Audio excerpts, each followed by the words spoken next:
ọ̀rẹ́ mi. ẹ jókòó. Dáadáa ni. Wọ́n wà dáadáa. Ọmọ kan. Mo ṣe jẹ́ ọmọ ológo ìdílé wa. Tó sùn máa mọ̀ sọ fún mo mọ̀ tẹ́lẹ̀.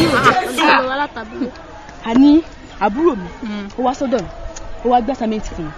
Ìyẹn gan ló simple jù. Iṣẹ́ àmúre ló yẹ kó lè ṣe. Mo kọ́ kalẹ̀.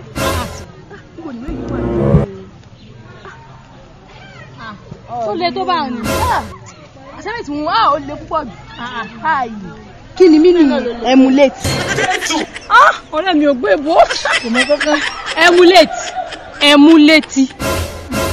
Emulate. Ó yẹ kó mọ̀ dáadáa. Emulate. Okay. Let us make a sentence. Mo wo. Bọ́lá emulate Bọ́sẹ̀. Bọ́lá mulate Bọ́sẹ̀. Emulate. Illuminate. Káyọ̀ rẹ̀ mi. Mo gbé ìbò gan. Kí wá ní atasapa mi lórí? Ó sì á mọ́ disgrace mi báyìí ná. Pepper run enter my head. Atasapa mọ́ mi lórí. Onílàkàyè.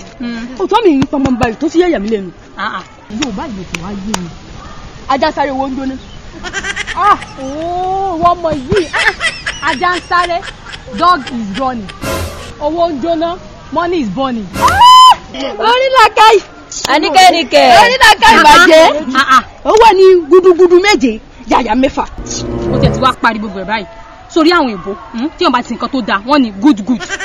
Ibẹ̀ náà ti yọ gudugudu jáde. So good 7 gudugudu méje. So wá nìkan tó bá tó wá ṣe nǹkan tó dáa dáadáa wà ní yàyà mẹ́fà. Àníkẹ́níkẹ́. Ọ̀rẹ́ mi. Mo gbọ́ ní ìbéèrè. Ó yá mo bí mi. Títí iṣu ata yán. Yóò gan ló ti wá simple jù. Yam pepper scatter.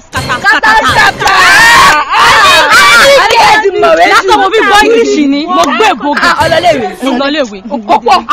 Olọ́léèwé wà láì. Ọ̀rẹ́ mi. Tó bá ti bá sàmẹ́tì wa mo wá gbé fún mi. Ó dà fún mi. Ó gba 100. Ọ̀rẹ́ mi.